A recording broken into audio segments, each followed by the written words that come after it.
Drahé ženy, musím vám niečo povedať. Byť to dobré dievčatko nie je žiadna cnosť.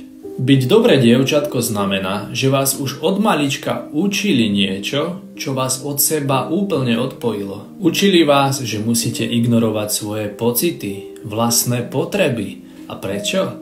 Aby ste zvládli emócie iných. Emócie, ktoré oni sami nevedeli spracovať. A ten výsledok? Strácate sa. Neviete, čo chcete, neviete, čo vás baví, neviete vôbec, čo vás robí šťastnými. Ale presne viete, čo chcú oni.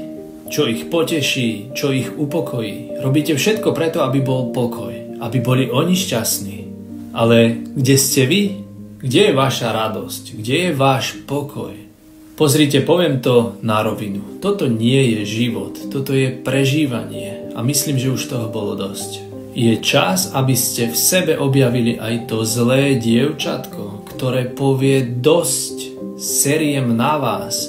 To dievčatko, ktoré si dovolí cítiť, mať hranice a povedať to, čo cíti a chce. Pretože práve tam, kde sa stretáva vaša poslušnosť s vašou rebeliou, vzniká skutočná sloboda.